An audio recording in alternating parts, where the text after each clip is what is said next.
Hi guys, രാവിലെ തന്നെ mood പോയിരുന്നേ. നാട്ടിലുള്ള ടൈമില് അച്ഛനും അമ്മയും കൂടിയിട്ട് ഒരു അഡാറ് special fried chicken dum biryani ഉണ്ടാക്കിയിരുന്നു. ഈ ഐറ്റം സ്വപ്നം കണ്ടു.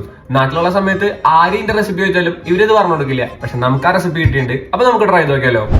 ആദ്യം തന്നെ 3 സബോള പ്ലസ് മല്ലിയില ആൻഡ് പുതിനയില നൈസായിട്ട് അരിഞ്ഞെടുക്കാം. പിന്നെ ഒരു പാൻ എടുക്കുക, എന്നിട്ട് അതിലേക്ക് ലേശം ഓയിൽ ഒഴിച്ചിട്ട് നമ്മുടെ സബോളനെ അങ്ങോട്ട് വറുത്ത് കോരി എടുക്കുക. ദെൻ കുറച്ച് അണ്ടിപ്പരിപ്പും കുറച്ച് മുന്തിരിയും വറുത്തെടുക്കുക. എന്നെ പോലെ കരിച്ചെടുക്കുക. 2 സ്പൂൺ മുളക് പൊടി, 1/4 സ്പൂൺ മഞ്ഞപ്പൊടി, lime juice, salt to taste ചേർത്തിട്ട് നല്ലപോലെ പരട്ടിയിട്ട് 5 മിനിറ്റ് വയ്ക്കുക. എന്നിട്ട് വറുത്ത്. നമ്മളിവിടെ ബസ്മതി റൈസ് ആണ് എടുക്കുന്നത്. എത്ര ഗ്ലാസ് അരി എടുത്താലും 1 ഗ്ലാസ് അരിക്ക് 1.5 ഗ്ലാസ് വെള്ളം, അതാണ് റൂൾ. പാനിലേക്ക് ലേശം സൺഫ്ലവർ ഓയിൽ, 2 പട്ട, 4 ഏലക്ക, 5 ഗ്രാമ്പു, 2 ബേ ലീഫ് ഇട്ട് കൊടുക്കുക. നമ്മൾ നേരത്തെ പറഞ്ഞ അളവിലുള്ള വെള്ളം അങ്ങോട്ട് ഒഴിച്ചു കൊടുക്കുക. എന്നിട്ടൊന്ന് തിളയ്ക്കാൻ വേണ്ടി മൂടി വെക്കുക. അതിന്റെ ഇടയിൽ നമ്മുടെ ചിക്കൻ റെഡിയായി. വെള്ളം തിളച്ച് കഴിഞ്ഞാൽ നമ്മുടെ റൈസ് ഇട്ട് കൊടുക്കുക. അതിലേക്ക് സാൾട്ട് ടു ടേസ്റ്റ് അടച്ചു വെച്ചൊരു 10 മിനിറ്റ് കഴിഞ്ഞാൽ നമ്മുടെ സാധനം. ചിക്കൻ ഗ്രേവി ഉണ്ടാക്കാൻ വേണ്ടിയിട്ട് ലേശം ഇഞ്ചി, പച്ചമുളക്, വെളുത്തുള്ളി പേസ്റ്റും അതിലേക്ക് ഒരു 3 തക്കാളി കൂടി ഇട്ട് കൊടുത്തിട്ട് ഒന്ന് അടച്ചു വെക്കുക. 5 മിനിറ്റ് കഴിയുമ്പോൾ മൂടി തുറന്നിട്ട് നമ്മൾ നേരത്തെ വറുത്ത് വെച്ച സബോള എന്ന് പകുതി ഇടുക. Note the point. അതിലേക്ക് നമ്മൾ നേരത്തെ ഫ്രൈ ചെയ്ത ചിക്കനും നമ്മൾ മുന്നേ കട്ട് ചെയ്ത് വെച്ച മല്ലിയിലും പുതിനയും ഹാഫ് ഇട്ട് കൊടുക്കുക. മറക്കണ്ട, ഇതും ഹാഫ്. എന്നിട്ടൊരു ലേശം ഗരം മസാലയും കൂടി ഇട്ട് കൊടുത്ത് ഒന്ന് മിക്സ് ചെയ്തിട്ട് നമ്മുടെ സംഭവം സെറ്റിംഗ് പരിപാടിയിലേക്ക് കിടക്കാം.